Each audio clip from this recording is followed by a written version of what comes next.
Ladies and gentlemen, good morning, good afternoon, good evening to everyone who is joining us today. I'm Ana Lucia Jacome, Senior Project Leader at the Division for People and Social Inclusion at UNITAR, the lady behind the initiatives and emails on aging and older persons. I warmly welcome you all to the third event of the virtual roundtable series, Mainstreaming Knowledge on Aging, an initiative co-sponsored by UNITAR and its IFAL Global Network, UNDESA, UNFPA, IOM, UN Women, UNHCR, WHO, OHCHR, ITU, the groups of states Friends of Older Persons in New York and Geneva, respectively, the International Network for the Prevention of Elder Abuse, INPEA, the Global Alliance International Longevity Center, the NGO Committee on Aging in Geneva, and the Global Initiative on Aging Foundation, GIA. The topic for this timely event is From Engagement to Action for the Protection and Participation of Older Persons, Good Practices and Challenges in the implementation of the commitments accepted by states. This dialogue will be the opportunity to learn from some good practices at local and national levels, as well as the potential of some mechanisms and initiatives towards the active, free, and meaningful participation of older persons, as well as their protection. Now, let me give the floor to our moderator, Mr. Alex Mejia, Director of the Division for People and Social Inclusion at UNITAR. Thank you very much, Ana Lucia. I hope you can hear me well. I would like to also echo your words of introduction by thanking the distinguished panelists, the organizations behind them, and particularly our participants. We are very happy that you have decided to take time to hear this very unique conversation on knowledge and aging, on how to actually leverage that to increase the protection of older people. Before we begin, I also wanted to add, just to put things in perspective, that according to the World Health Organization, WHO, there is more than 1 billion, with a B, 1 billion people aged 60 years and older. And the important thing behind that number, at least for us here at UNITAR, and in what we call the United Nations ecosystem in Geneva, is that experts predict that by the year 2050, that population will have doubled to 2.1 billion with a B. So you all understand the magnitude of the issue, the importance of the issue, and why it's becoming more and more a priority, not only for governments and multilateral organizations, but for everyone. In this context, now starting the agenda proper, as Ana Lucia mentioned, this amalgamation of United Nations organizations and several other important entities. What we aim to do, indeed, is to focus the attention of those of you joining us in this webinar on how to mainstream knowledge and aging, what good practices perhaps we can find, and how to understand this from several perspectives, including not only national or federal governments, but subnational and local governments.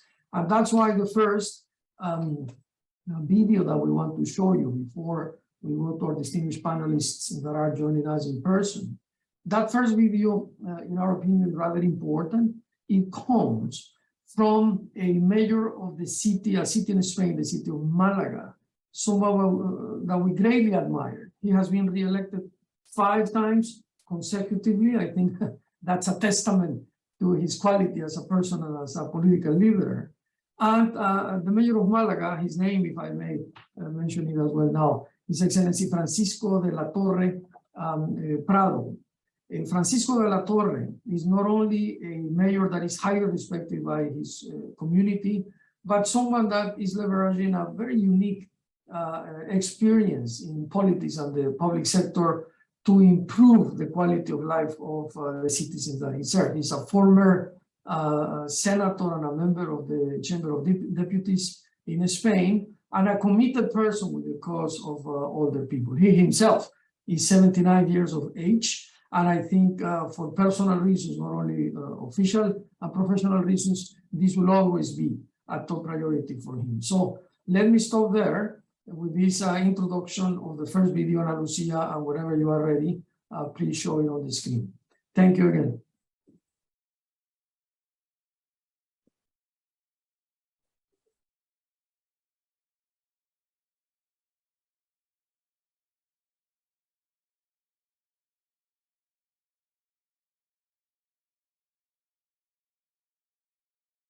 We cannot hear the sound. You have to share the sound, as you know, in the commands on top on Zoom. Bear with us just a moment, and I'm sure that we will be able to hear him.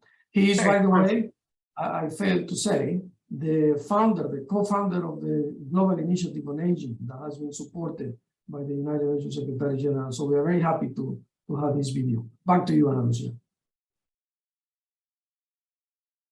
Beza, could you double check, please? Thank you. First of all, I would like to thank the organizer for inviting me to the webinar and cordially greet the panelists and participants. An aging population presents a major challenge for the world. According to forecast, in 2035, Spain will have 26.5% of its population over the age of 65. At the same time, life expectancy increased from decade to decade and currently stands at an average of 83.5 years. This data reflects the magnitude of this challenge, which directly affects practically all social aspects from the medical field to the economy. The first economic impact of an aging population is the sustainability of the pension system. Secondly, the situation affects the healthcare system. Most experts advocate modifying the system and preparing it to treat chronic ailments while offering continuous care, since a third of people over 65 in Spain are dependent. This situation also presents opportunity, such as the so-called silver economy, dedicated especially to the elderly, which currently represent 25% of the gross domestic produce of the European Union. In the city of Malaga, within the scope of our power, we have been working on these issues for some time by supporting healthy aging with action in the areas of digital equality, affordable housing, quality of life, physical and mental well-being, and leisure. For example, the Municipal Social Rights Department consults information and advice to develop prevention service aimed at the elderly through the management of programs to promote active aging, cognitive health, support for the associative community, and promotion of personal autonomy. The plan for the promotion of active aging is part of the 7th Social Inclusion Plan of the Malaga City Council, 2021 to 2024. It integrates multiple aspects that affect any city and promote the active participation of older people during the process. The lines of action of this new plan focus on promoting the associative movement, facilitating leisure activities, and maintaining the development of initiatives that promote cognitive health. This plan contemplates leisure activity at the Carnival, the Fair and Holy Week, with the participation of associations for the elderly, and is articulated through the Sectorial Council for the Elderly.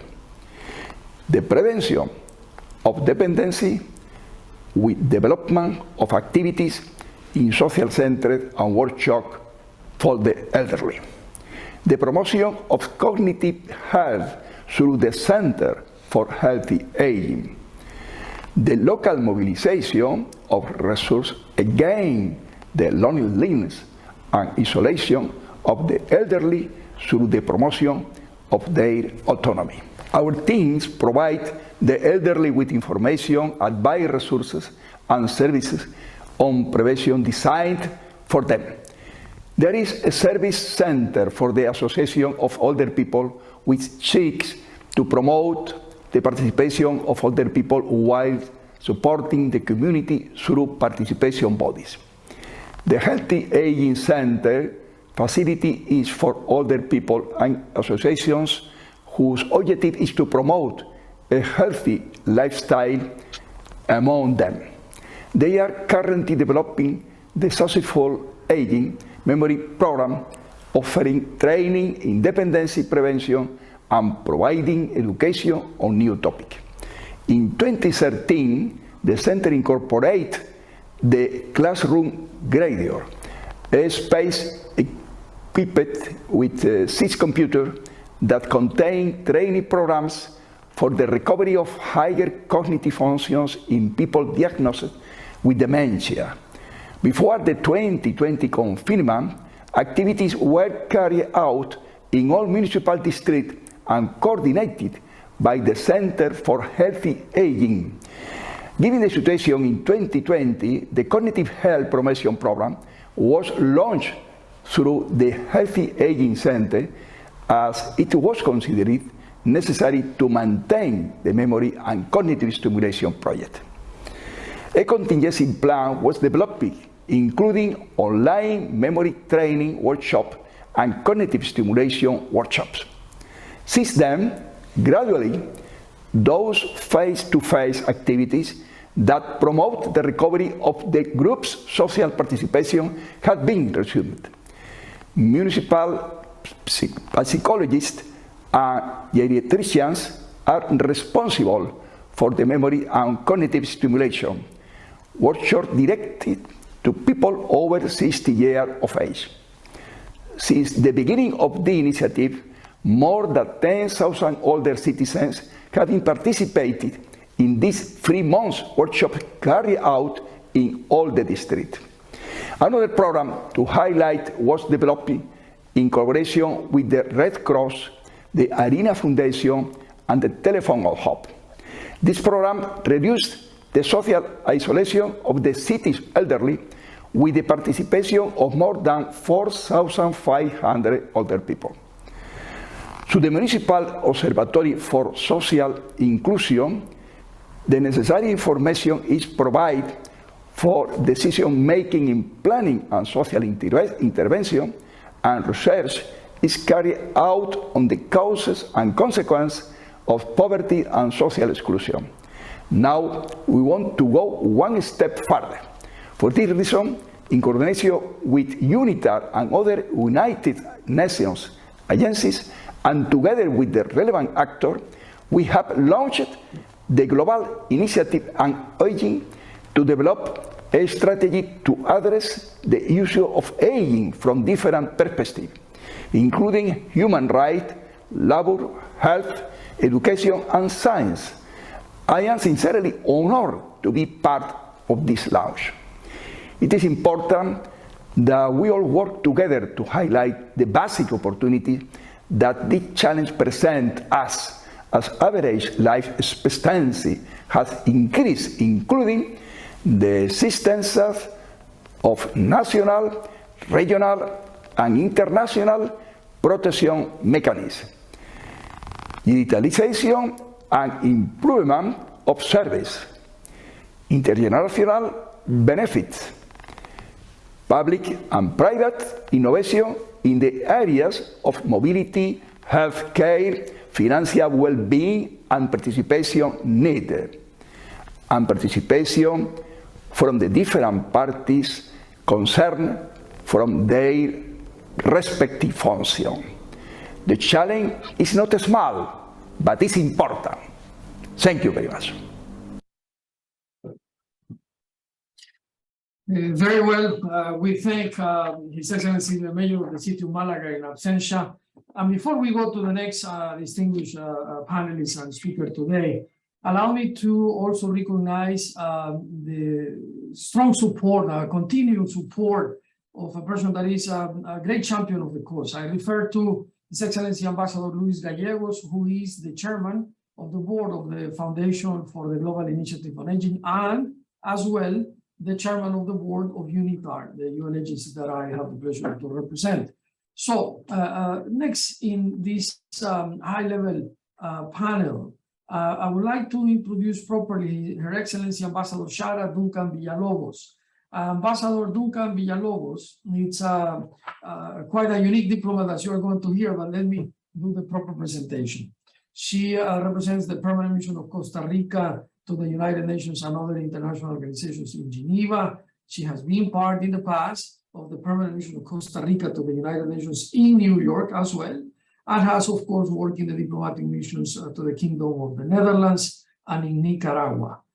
She has focused on several topics in her career, including international law, international criminal law, international human rights law, with a special emphasis on the rule of law and genocide prevention, international litigation, and international cooperation.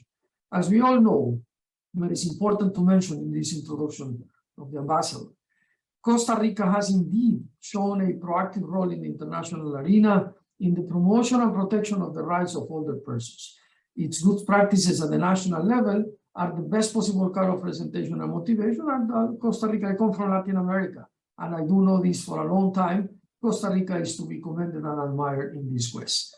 This country has a progressive and more holistic approach to aging, and the different stages of life, which although correlated with biological processes, are much more determined by social, economic, environmental, and cultural factors. So we are going to hear from an expert in the topic and from a senior diplomat that is gracing this event with her presence. Without further ado, let me introduce Her Excellency Ambassador Sara Duncan Villalobos from Costa Rica. Excellency, the floor is yours.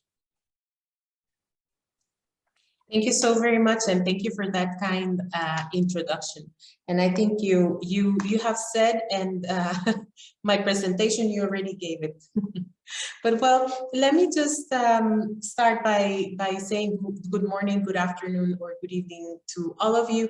Thank you, UNITAR, for inviting me to this roundtable.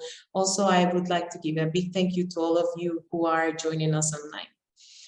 For Costa Rica, the full enjoyment of all human rights by all people is a top priority. It has been a cornerstone of our foreign policy for decades, and we permanently strive to strongly advocate and work for those who most need attention, protection, and respect. The rapid aging of the world's population deserves greater attention from the international community. And so I'm very glad to be here today and share some of our experiences in this regard. In 1999, in Costa Rica, we created by law the National Council of Older Persons, or CONAPAN. That's the name of the institution, which is subscribed to the presidency of the Republic and with national authority over matters of aging and old age. CONAPAM oversees promoting care for older persons by public and private entities and ensures the proper functioning of the programs and services for them, among other functions. However, even though it has been 20 years since the creation of this national legal framework, perhaps the most important recent qualitative boost for the benefit of elderly occurred in 2015 with the ratification, and Costa Rica was the first country to ratify, the Inter-American Convention on the Protection of the Human Rights of Older Persons. This allowed for the recognition and implementation of a catalog of fundamental rights for the effective protection of the human rights of this population. At the same time, this regional progress has opened the doors to a more precise understanding of what old age is, with a definition and approach, as you said it, Alex, now mainly associated with social aspects and not so much biological ones. In Costa Rica, we believe in a progressive and more holistic approach to aging and the different stages of life, which, although correlated with biological processes, are much more determined by social, economic, environmental, and cultural factors. We consider that understanding age as a social construct should guide human rights discourse on aging by underlining the agency, autonomy, and independence of older persons. There is no specific age at which a person can or is likely to experience ageism or age-based discrimination, as social, environmental, and political barriers rather than chronological age or intrinsic individual weaknesses pose obstacles to the enjoyment of human rights by older persons. That is precisely why we have developed national policies for access to justice, for example. We have developed also the network for the integral and progressive care of older persons, with an emphasis of letting older people stay with their families and in their normal environment, and having opportunities to share their knowledge and competencies, or developing and providing them with digital inclusion, for example, training on the use of social media, among others. And such programs on digital inclusions are conducted by our public universities. The Costa Rican and regional experience demonstrates how multilateralism generates positive changes on the ground. Therefore, today we reaffirm that we must quickly move in coordination towards a global approach, establishing a new regulatory international framework on human rights that focuses on the specificity of older persons for the full enjoyment of their rights.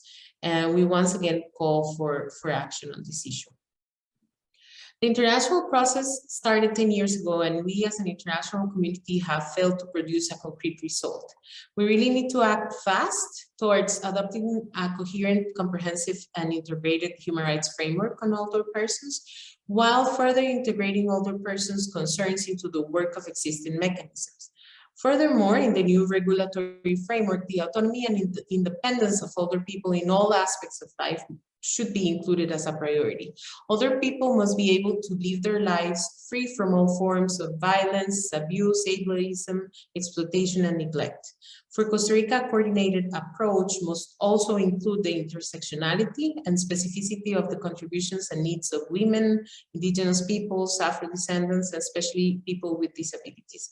And finally, the most crucial aspect of it all, the meaningful participation of civil society with older persons at the forefront, must also be a cornerstone of any multilateral or national human rights process. This is a key aspect. Without direct, significant, and inclusive participation by older persons in all their diversity, the negotiation and establishing processes is actually doomed to fail. If we're truly to honor and address the true and specific needs and rights of older people, we must include them fully in this process. It will also be a recognition of them as a key active, as key active players of society and of the international system. Just this week in Geneva, a brave 74-year-old woman from Costa Rica, Vicenta Gonzalez, she received the 2022 UNHCR Nansen Regional Refugee Award in a ceremony that also recognized none other than Angela Merkel. Gonzalez works for free, mostly by herself, providing humanitarian assistance and new life opportunities to thousands of Nicaraguan women and their families who every day cross the border by whatever means possible, fleeing from violence, abuse, and persecution. The Nansen Refugee Award, Regional Refugee Award, was a big honor to Doña Vicenta. Yet, after being thankful, what she really wants is to keep working, to go back home and try to have the best conditions to keep on doing what she does. With over 7 decades upon her and still several more to live, she worries about how climate change is impacting her community, about gender equality and discrimination against women and girls, about land ownership rights, pensions, food security, and even obstetric violence, which is one of her lifelong battles. She is a testament of exceptional leadership, and her experiences and her contributions as an older person should be directly heard and considered in the international arena as well. It is for people like her that we're here, the real human rights defenders of our time. And so Costa Rica will continue to support and advocate the full, direct, and meaningful participation of civil society in all international negotiating processes, including on older persons, as we firmly believe that only working together from the start can real change be brought forward. So thank you very much.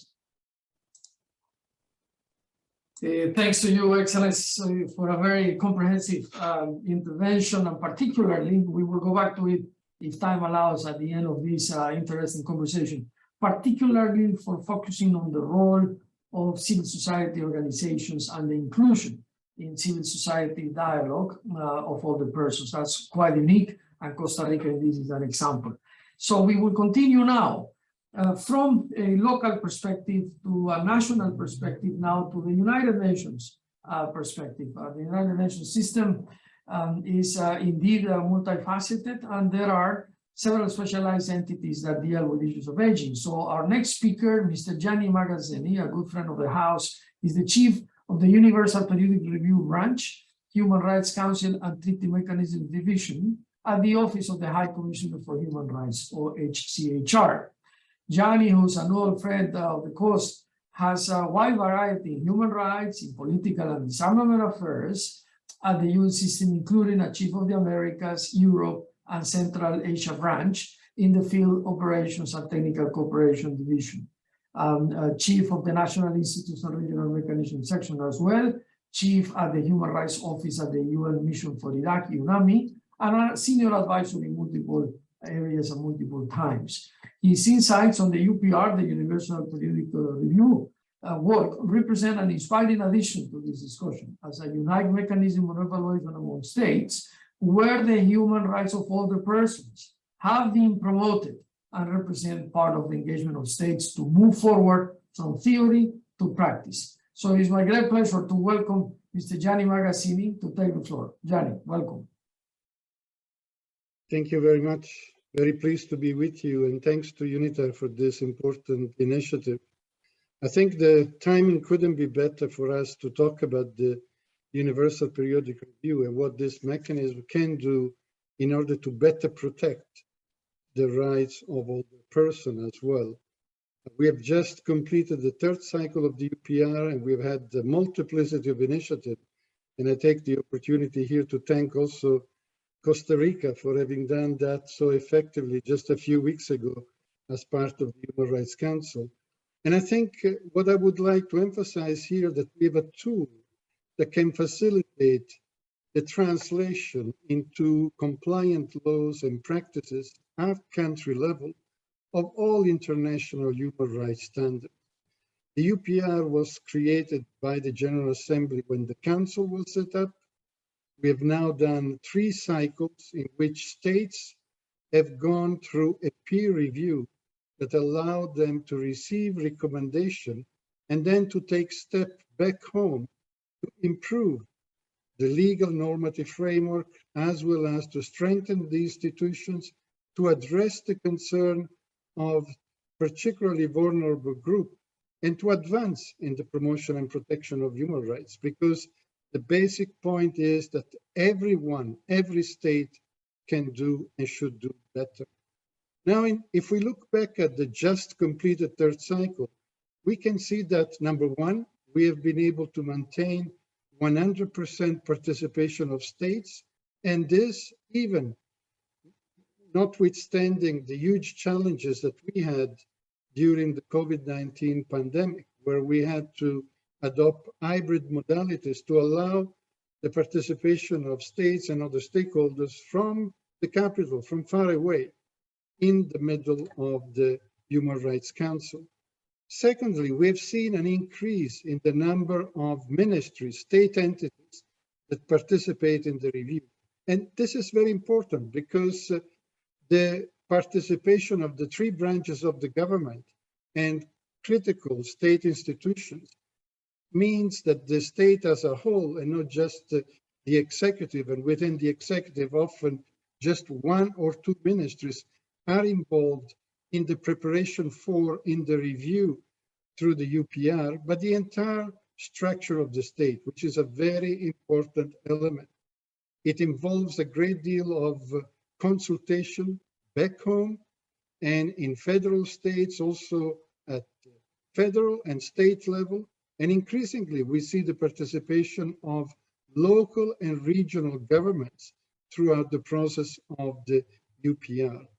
The other important thing that we have seen is that every state on average received 230 recommendations by 100 other states, which tells you how much the participation of states is within the context of this mechanism, how much there is an effort to provide advice on steps that the country can take in order to reduce the gaps in implementation between ratified international instruments and the reality on the ground in terms of law and practices.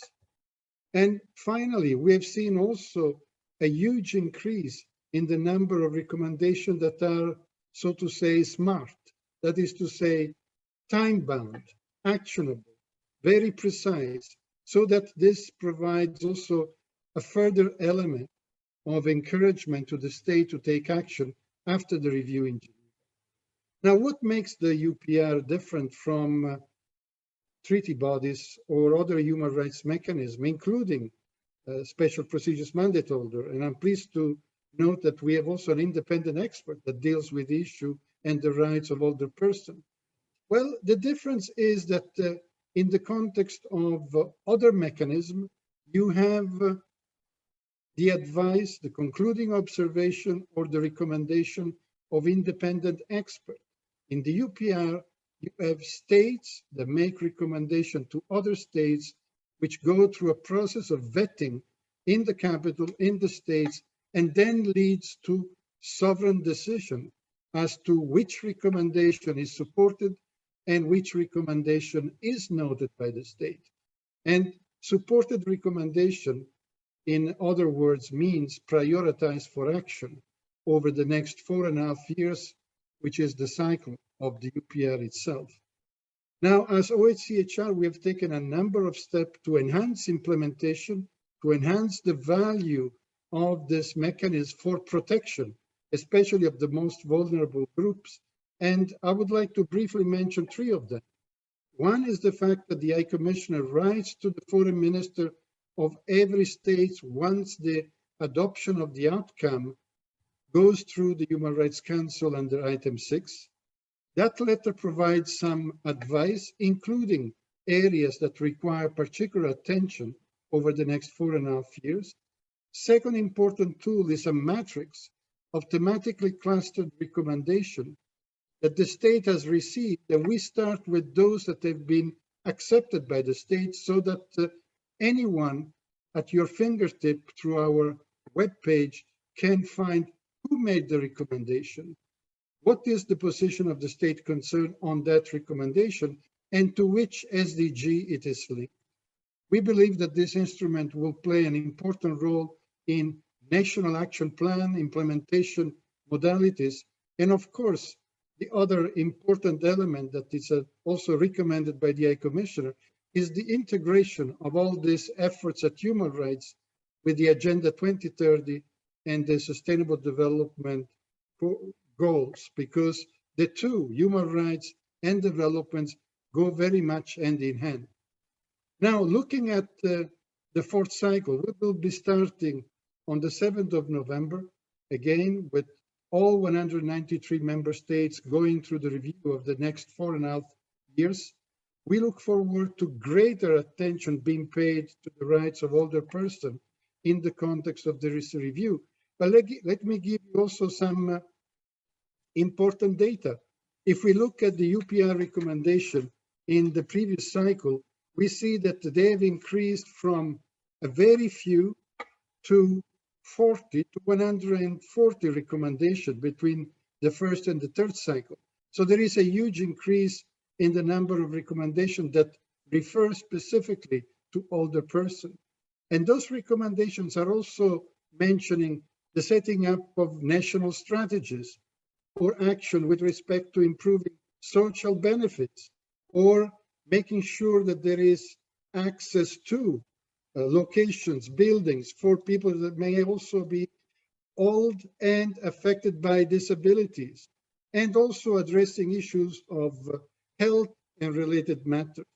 So I think that better monitoring the situation on the ground when it comes to the right of older persons, making sure that through organizations that are focusing on these rights, there is more information provided to the Office of the High Commissioner for Human Rights, which will then be reflected in the documentation that we prepare for every single review, and which takes into account also the work of treaty bodies, special procedures, but also the input from national institutions and civil society organizations.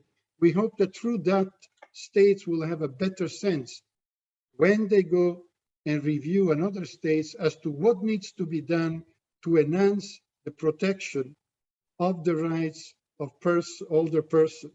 I think that is a very important step. The second one would also be to make sure that once a state has received a recommendation and has accepted them, and in the case of recommendation concerning older person, I have seen that acceptance goes into 95%. So most countries accept such recommendation, which means it's an open door for follow-up action, where together with the rest of the UN system and the international community, we are all very keen to work hand in hand with national institutions, civil society organizations, but also parliaments, judiciary, and of course, representative of the executive, so as to make sure that concrete steps are taken in order to implement what the state in its sovereign right has accepted. We believe that this mechanism of the UPR will have greater opportunities to do positive and concrete action at country level in the context of the fourth cycle. We have been blessed by the Secretary General call to action for human rights, which has identified this mechanism as one of great value to enhance the protection of especially vulnerable groups, but also to ensure that the work at the SDG is done with human rights at their core. And I think as a result of this call to action of the Secretary General, as an office, we have developed practical guidance for all resident coordinators and heads of UN missions worldwide on maximizing the use of this tool before, during, and after the reviews, so that we see this translating recommendation into concrete action that will bring greater protection to vulnerable group, and in this case, to the rights of older person. And with that, thank you very much, and over to you.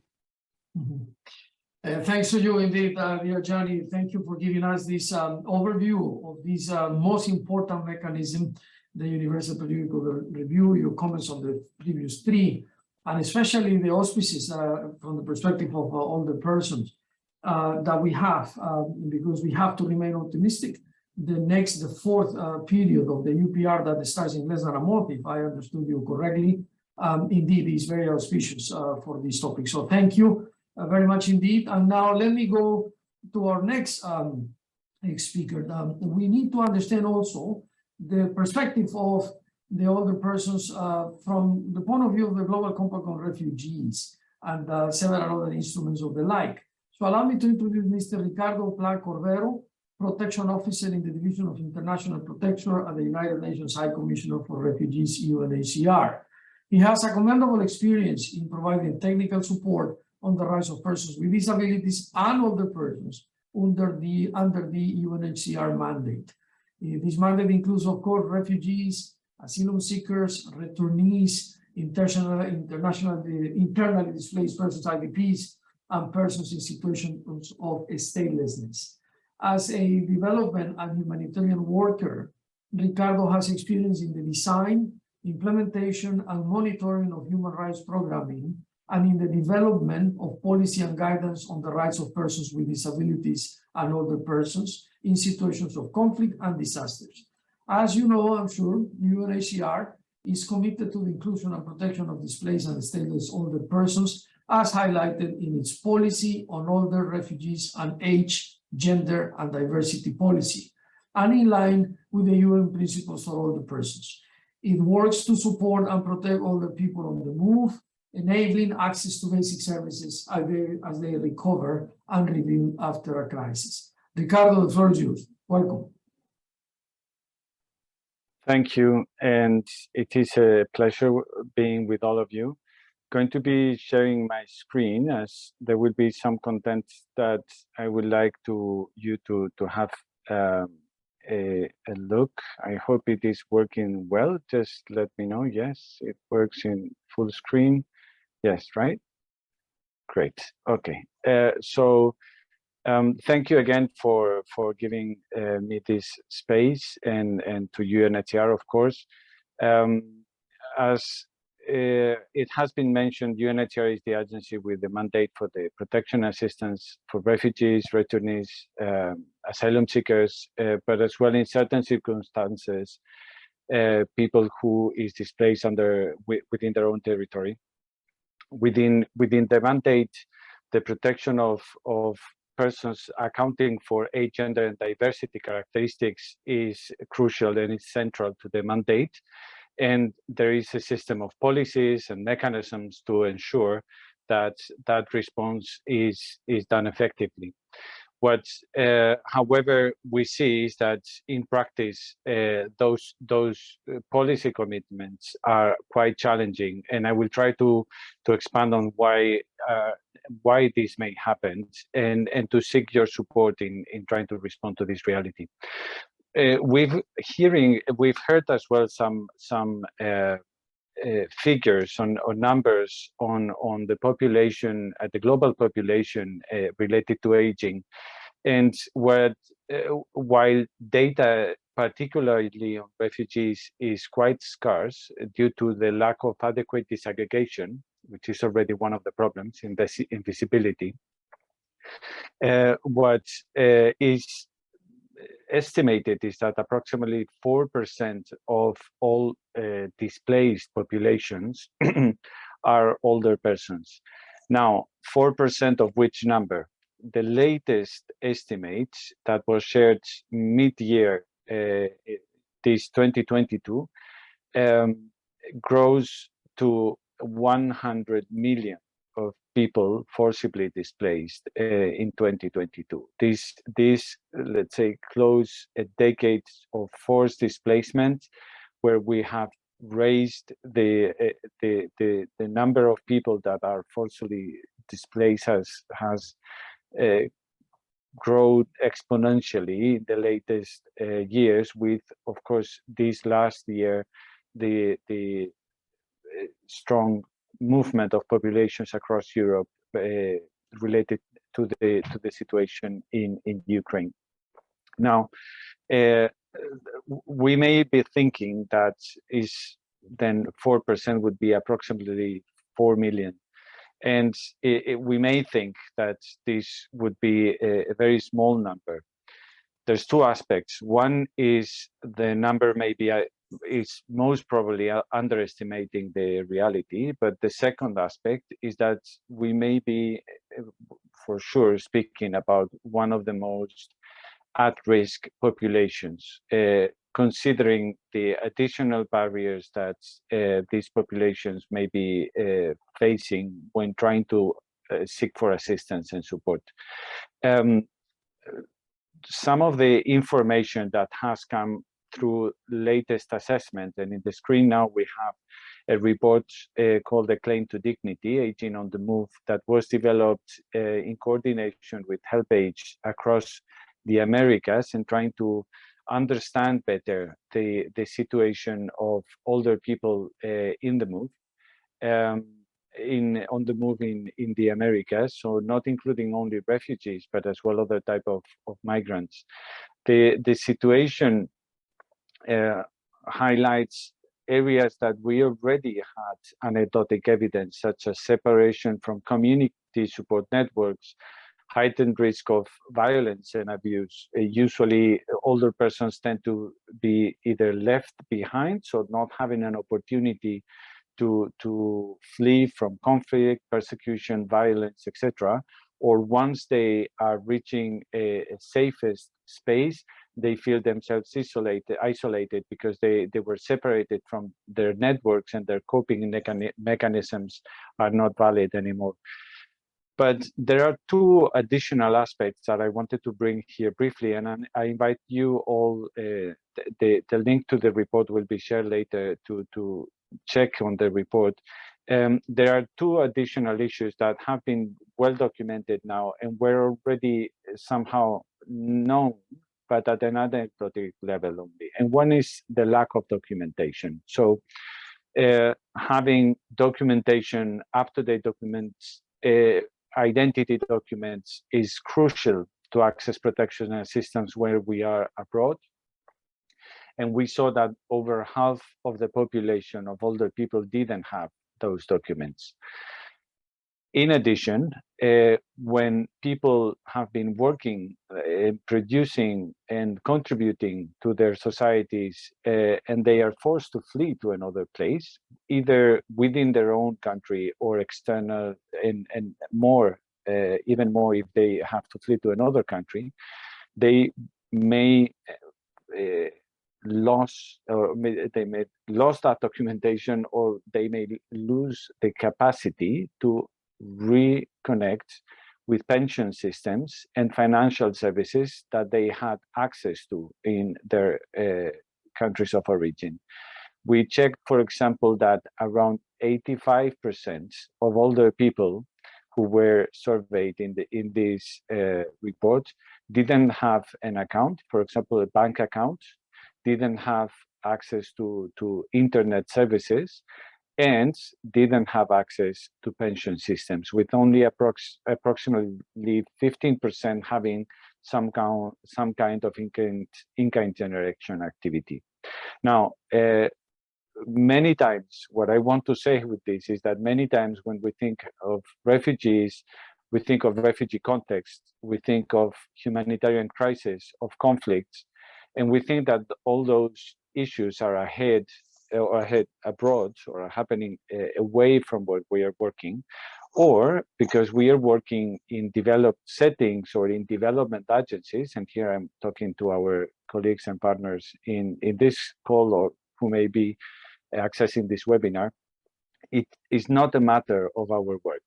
Now, refugees are present across the globe, and is the right to be present in different countries and to access international protection. And it should be the right as well to access social protection systems, either that they left behind, so ensuring that there's connections with, when possible and safe, accessing pension systems and other ways of financial support that they had in their country. And this has been, for example, efforts have been done in the context of the Ukraine response, and we commend those, but as well that they can access the systems that they have in country, or in host countries, or countries hosting them, sorry. Now, which opportunities do we have to strengthen this type of work? Well, the Global Compact on Refugees, and we have in the screen now a picture of the High Commissioner for Refugees, Filippo Grandi, with a group of refugees, celebrating the launch of the Global Compact and the Global Refugee Forum. Gives an opportunity for member states, but as well NGOs, other UN entities, to come together and share responsibility in integrating and protecting refugees.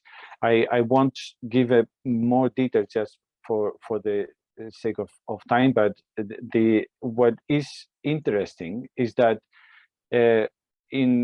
within that particular document, there is a full commitment on including aspects of age, gender, and diversity, and specific mentions as well to older people. The Global Compact was followed by a Global Refugee Forum, that is a global forum, or yes, an event bringing together all these stakeholders, states, UN entities, NGOs, academia as well, and giving an opportunity of sharing pledges and giving a space for commitments, for sharing the responsibility of hosting refugees, providing socioeconomic development opportunities, etc.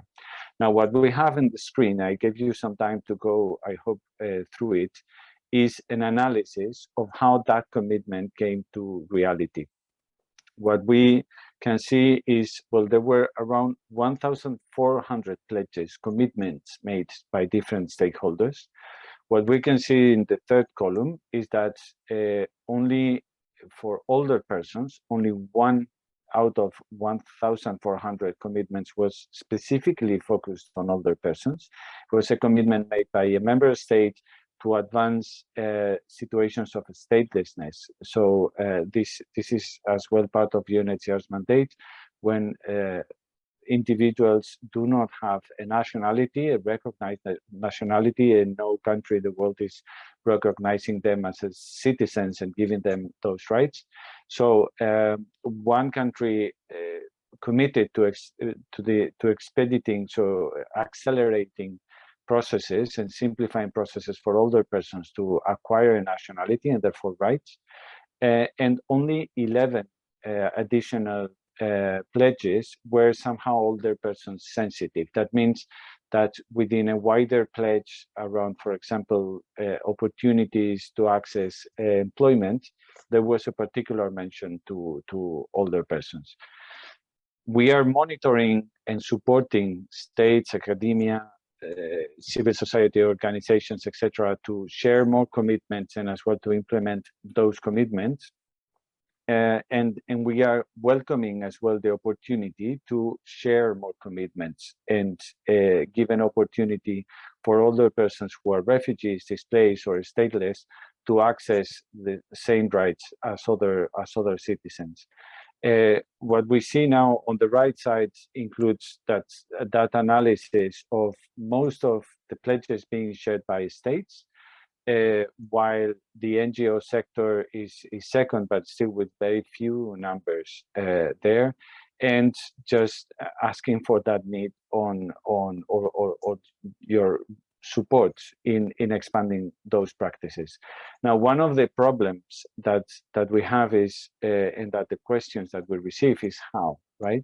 There are not many global organizations through which older persons can come together and advocate toward UN and other state and other entities such as member states about their rights. Having the experience of working in the disability sector as well, there's the International Disability Alliance, which is a forum bringing together the disability community and helping raising those voices and giving opportunities for ideas, for projects, etc.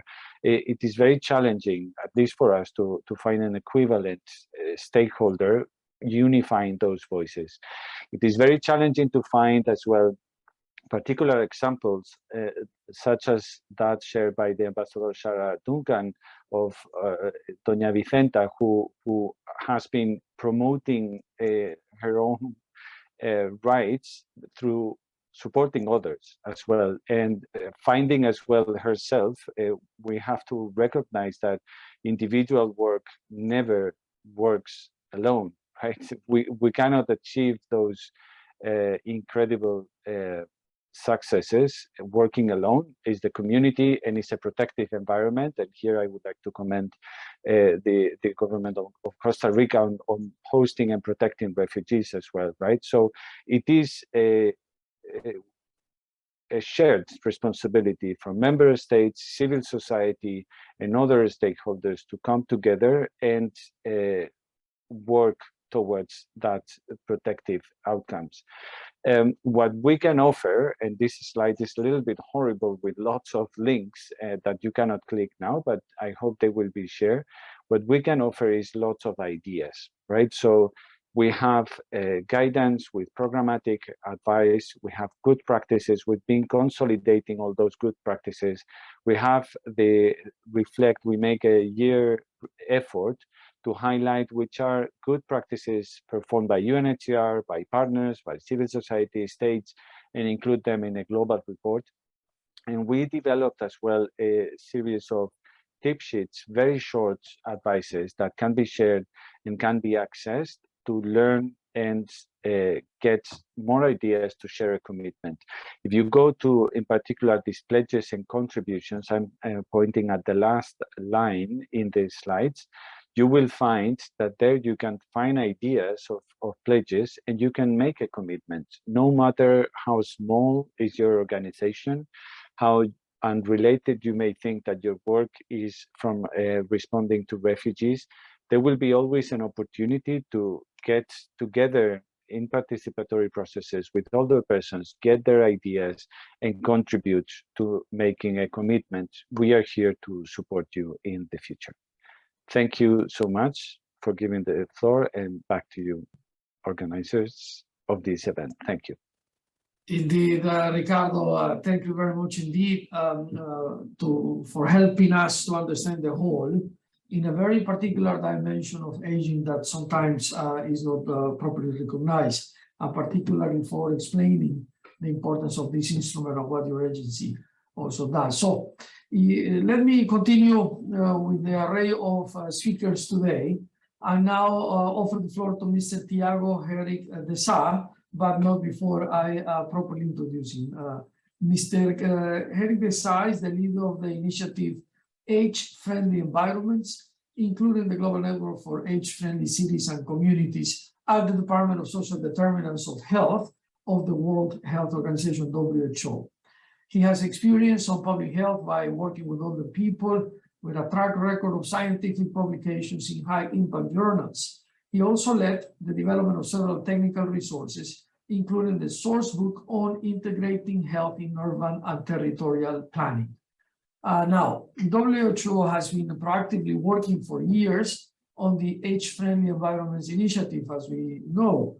This space is the opportunity to learn a little bit about how friendly environments represent the context to enable or constrain healthy aging, with the aim to remove barriers and develop policies, systems, products, and services adapted to the capacities and circumstances of older persons. So without further ado, allow me to welcome Tiago. You have the floor. Thank you very much, Alex and colleagues. Let me start by just sharing my screen, which I hope you can see. Please confirm. Yes, we can see, Mr. Tiago. Thank you very much. So, colleagues, I sincerely appreciate this invitation and to share some of the work that we are doing, and of course to share this panel with Madam Ambassador, my distinguished colleagues from the UN family, and especially the participants on the other side of the screen. And I would like to start with a very short introduction, and this has already been mentioned by Alex in his intro remarks, which is the fact that we are very much familiar with the fact that we are managing to live more, but we are not necessarily managing to live better. So we are adding years to life, but not life to years.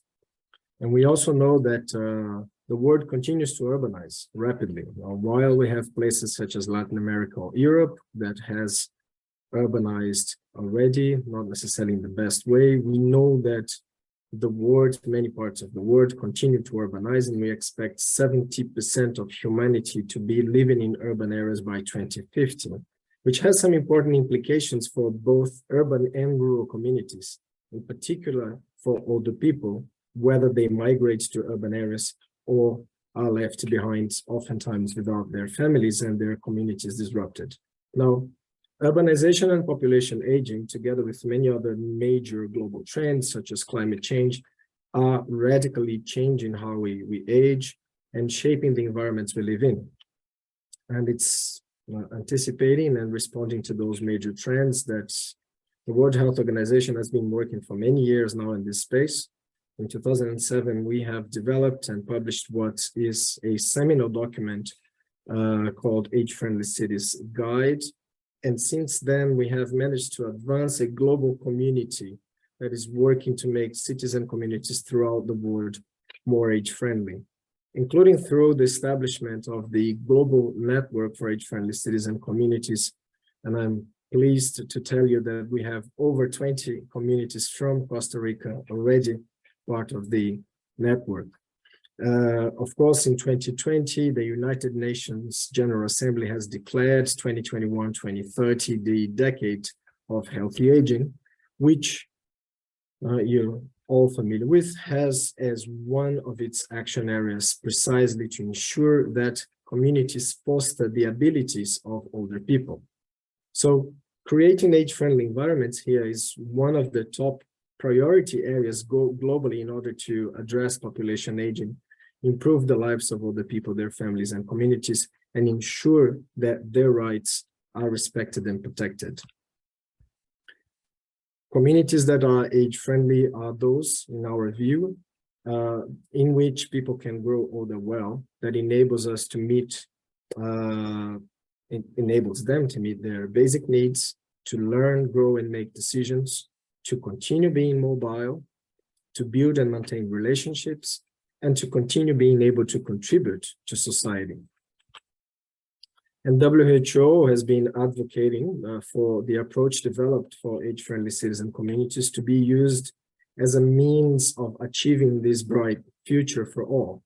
And we have already extensive guidance on how to do it, including on how to measure, on how to implement action. And I think that this is very much the tone of today's event, is how we translate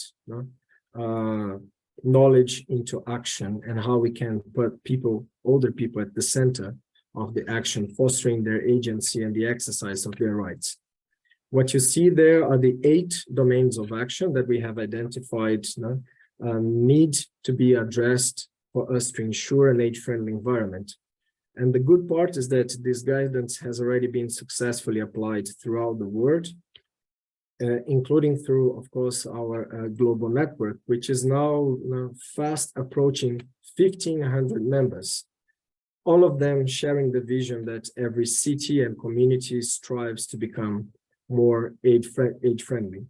So in a way, you can see the global network for age-friendly citizen communities as a platform through which older people themselves can exercise their rights, including the rights to transform their own environments.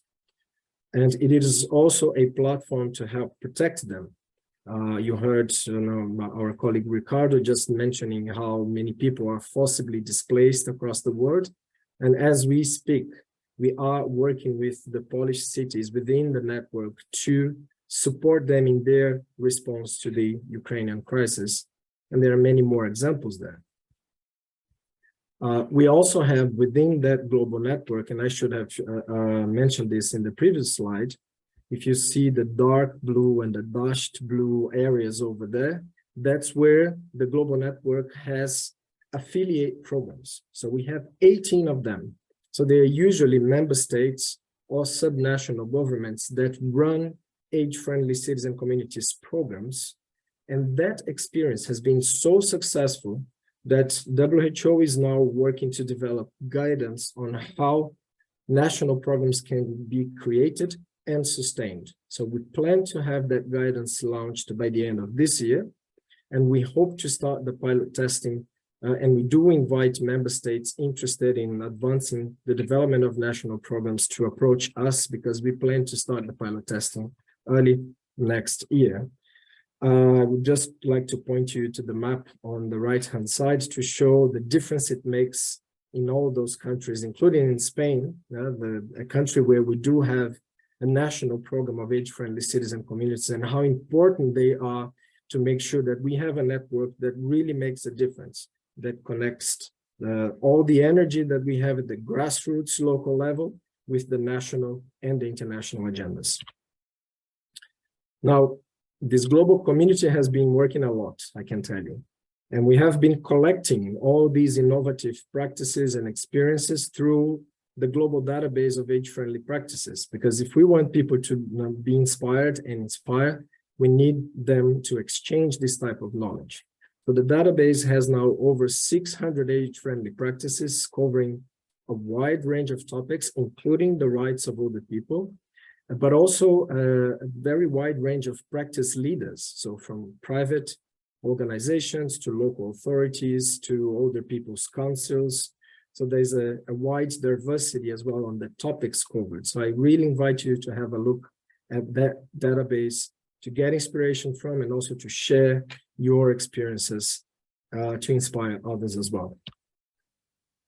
There's also an important element in all this story, which is building capacity.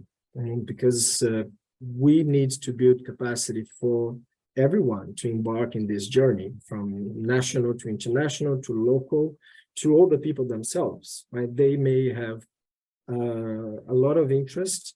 They can offer an amazing contribution, but certainly we need to bring all these different stakeholders up to speed, including on how we can best collaborate and how we can meaningfully engage older people in this journey, in this development process, throughout the development process, not just as at the beginning.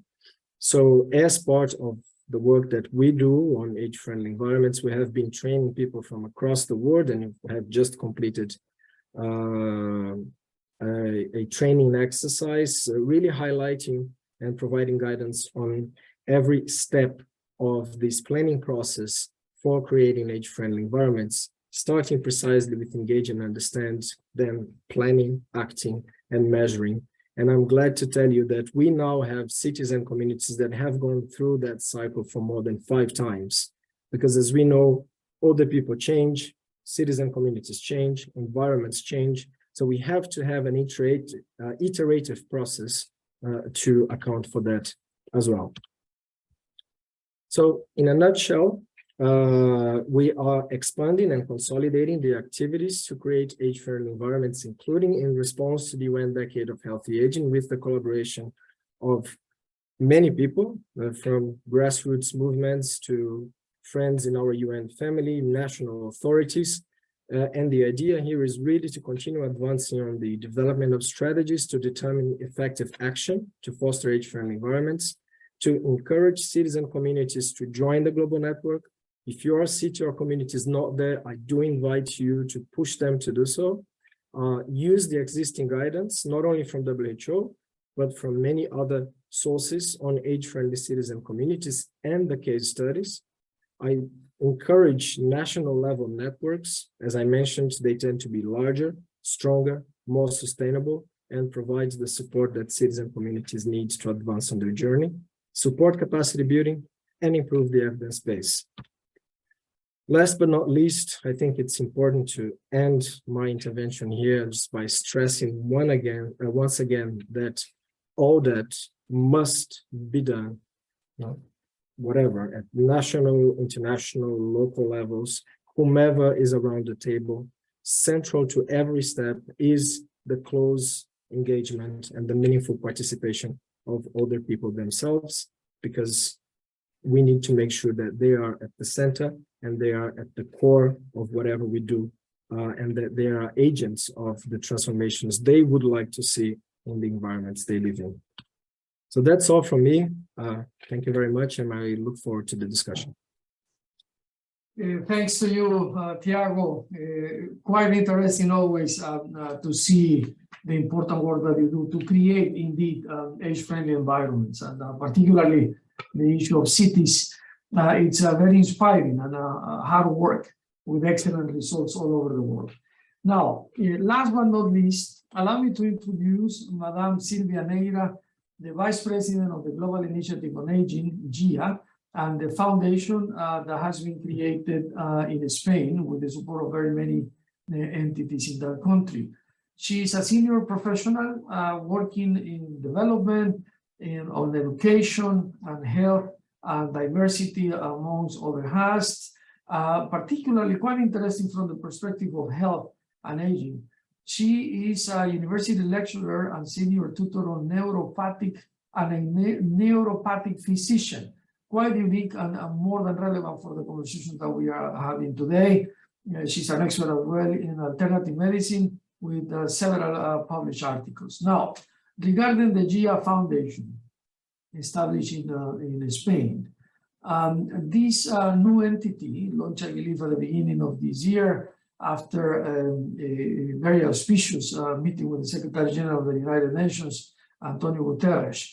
It has a very unique mandate with 4 pillars. One of them, of course, is capacity building, which is why UNITAR works closely with the foundation, but also to engage into all this task force, this multifaceted team postulating for the creation of a global treaty on the rights of older person.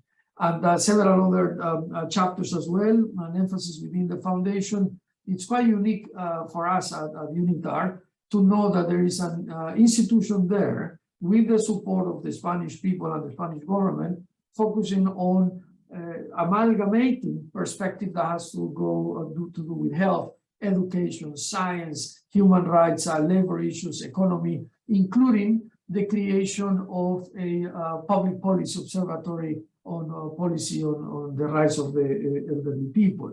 So without further ado, I would like to welcome Ms. Silvia Neira and to give her the floor. Welcome again. Thank you, Mr. Mejia, for your very kind introduction and the introduction regarding the Global Initiative on Aging. I would like to thank my dear panelists and colleagues for being here with us today, which is a real honor to be here with you. It's a real honor to be able to do, hopefully, a justice to the wrap-up of all the amazing work that all your different institutions are doing. I would like to thank you, the audience, for joining this very, very much needed conversation. We need you to be part of it. So let me just mention very briefly a few points that have caught my attention regarding the conversation that we're having here today. So with the Mayor of Malaga, Mr. De La Torre, we had a very, very interesting example of what is a city with a good example of inclusion and good practice. How do we implement in a local level the voice of the seniors and the needs on a practical level?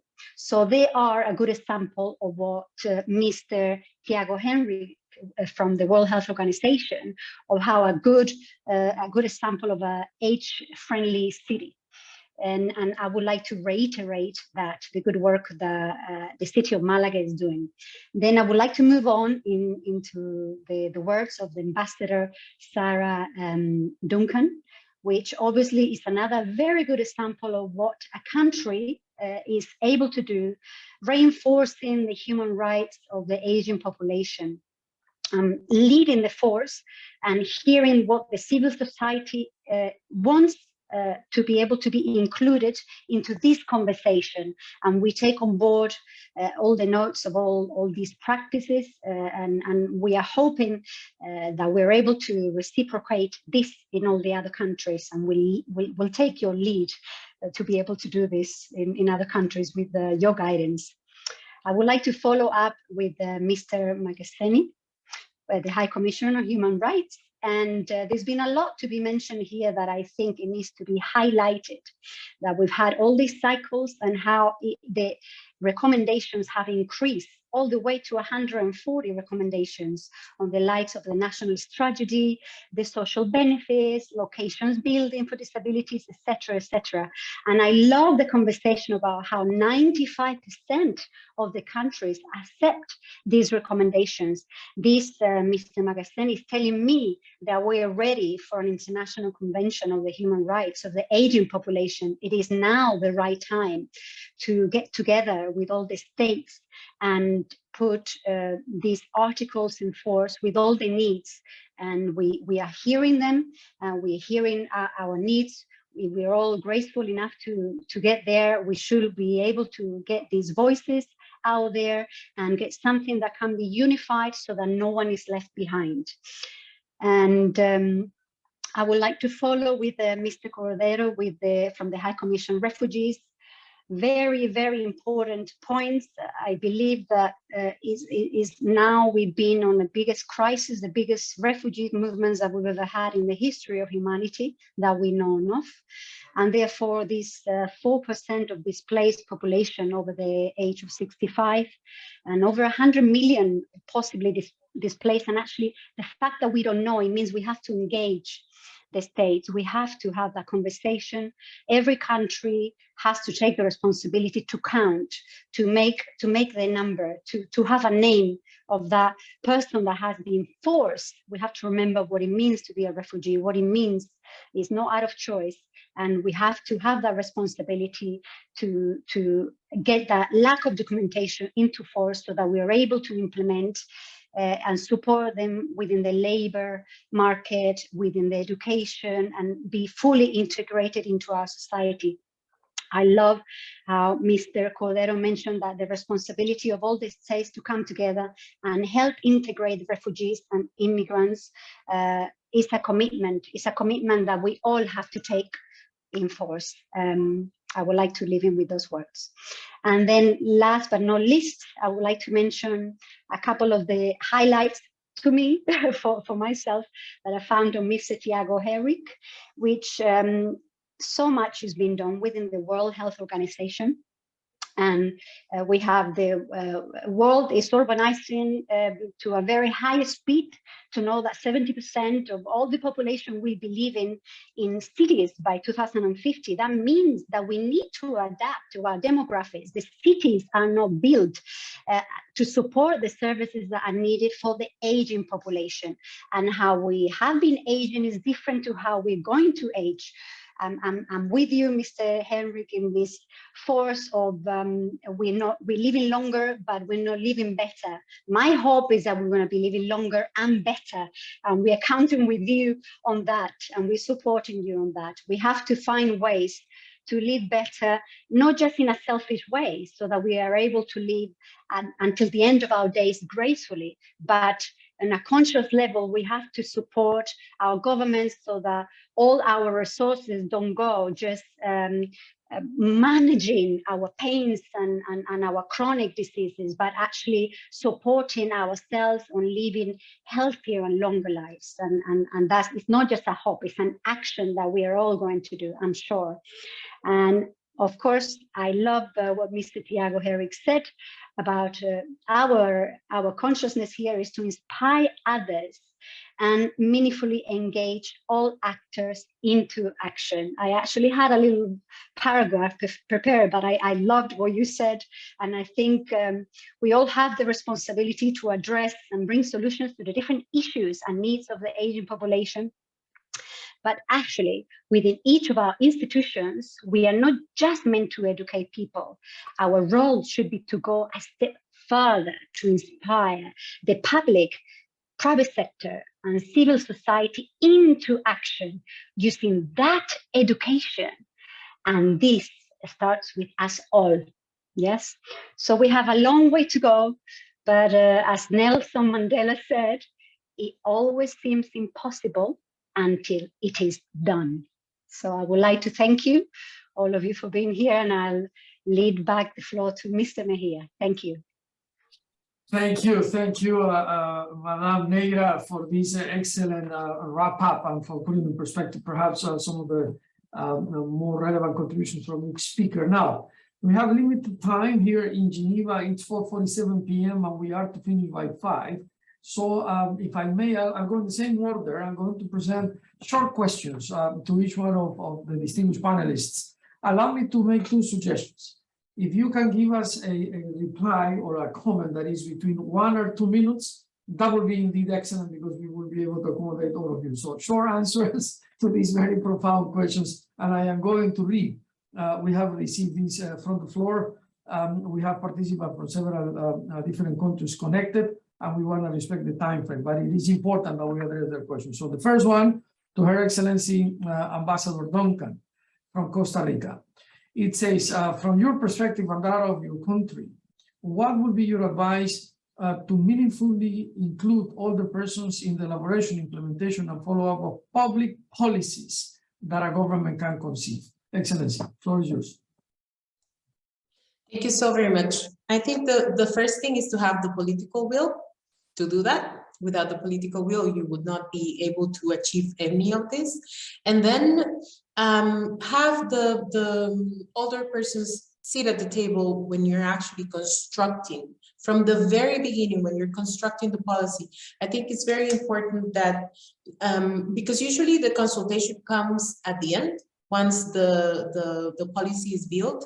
But if you can reach out to the communities, do focus groups, do workshops, liaise with NGOs that are working, there's always civil society working in the field, associations of gerontologists or associations of people that take care of older persons, so that they can help you help the state organize the consultations and actually ask older persons what they need, so that when you have all this information and you have gathered and have actually made a meaningful conversation, you can sit down and say, okay, this is what we will put in this public policy, but it has to come from political will. And then after the policy is built, then you put it up for consultation. And I think that for this is very important. You go back to the same people that you talk to, you publicize this on Facebook or in your social media. And from, in our case, we do this in the page of the CONAPAM, but you can also do it in the page of your social security institutions, of the Ministry of Health, of the Presidency of the Republic. And so you actually are able to have a meaningful conversation and meaningful participation of older persons. Thank you.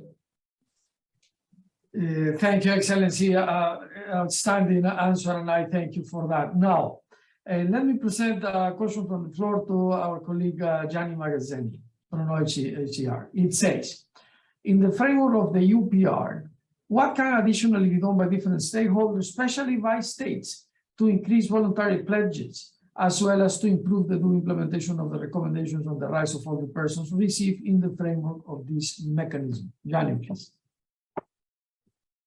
Well, I think that a great deal more can be done to protect better the rights of older persons through the use of the UPR mechanism.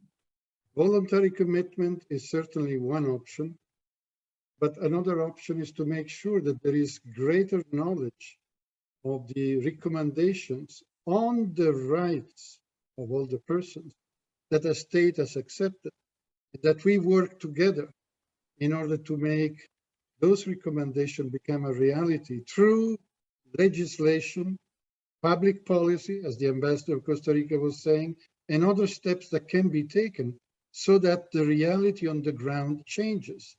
Now, the UPR offers that opportunity, and I would say pending an international instruments completely devoted to the rights of older persons, making more use of the UPR mechanism, providing more information in, ensuring that there are more recommendations made, and if accepted, then translated into reality with the support of the UN system and the recommending states, especially when we can have north-south, south-south form of partnership and cooperation in country. I believe that that is an effective way forward. Over to you, sir. Thanks so much, Gianni. Very encouraging indeed, and something that must be done. Now, to our colleague, Ricardo Plea Cordero from UNHCR, the question has to do with forced migration and climate migration. I'm going to read. The relationship between migration, refugees, and older persons is quite interesting and important. Considering the risk arising from climate change, both to the migration crisis and older persons, how can climate adaptation actions consider the rights of older persons, particularly when it comes to climate migration? To you. Thank you, Mr. Mejia, for the question, and thanks as well for the person sharing the question. What is unarguable is that the impact of climate change in older persons is devastating. Just looking quickly at some of the most recent statistics, we have around 80% of people dying in the heat wave in France being older people, 75% of people in the United States in the latest disasters as well being older people. And that's not counting again from those who were refugees, who were already migrating in those areas, who usually tend to settle in more disaster-prone areas, etc., because those are poorest areas. Just sharing a few ideas in the interest of time. First, one of the key issues that have been always shared is lack of awareness in terms of protective measures, right? The accessibility of information, the inaccessibility of information, the progressive digitalization of all protection-related information, and here we are all responsible again in this progressive digital world, right? tends to forget that there's older people who will not access information on those protective measures. So transforming again in information, instead of talking to machines, talking to people, as again the Ambassador Shara mentioned, going back to communities, asking about their preferences, their capacities to evacuate as well, and to reduce as well their own consumption levels, so they can participate as well in prevention as well. The second would be having age-sensitive responses. When we are in many of the crises that we've seen, being this conflict or disaster-oriented, we have seen that older people tend to just follow the rest in population flows, without knowing where they're going and how to get access to information. Again, most of the time is digitalized, QR codes everywhere, etc., and not having that human touch of sitting down and listening and providing information that is as well age sensitive. For example, providing cash assistance when climate disasters have already touched the population. If those are provided in digital forms, it won't work. And finally, as well, coming into integrating people who have left their countries or their places of origin because of climate displacement, will have to reconnect with their own assets, with their own pensions, etc. So helping them to connect that, or with national services, and eliminating discriminatory criteria that may prevent them accessing those services. It's easy to say. I know it's not that easy to put in place, but this has to be a way forward. Thank you. Thanks to you indeed. And last but not least, I'm going to accelerate a little because we are about to finish, and then we'll have a very short concluding remarks. To our colleague Tiago at WHO, this is lessons learned from COVID-19, quite an interesting question. It says, will you consider that the COVID-19 pandemic has shown the fragility of social services for older persons? And if so, how can we enrich the efforts of states in building more age-friendly environments, in particular for building more resilient societies? Tiago. Thanks, Alex. No, we clearly saw that the older population was the one hardest hit, and that shows that we need to do more, and we need to do better, and we need to anticipate for that. We also saw, and that's true for COVID, but it's also true for many other global challenges on health that we witness on a daily basis. But we also saw that having age-friendly cities and communities, frameworks and programs in place really helped cities and communities to mobilize their response and to anticipate to those challenges. And we saw amazing examples of communities themselves taking action to protect and respond to the COVID crisis, while at the same time we saw the importance of having that beforehand. Right?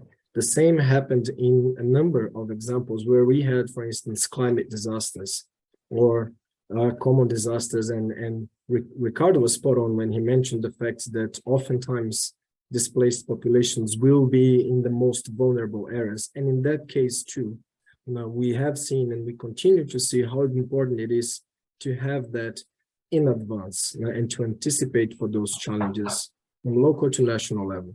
It's a small comment that I would like to add here that is related to this, which is the fact that oftentimes action is already taking place.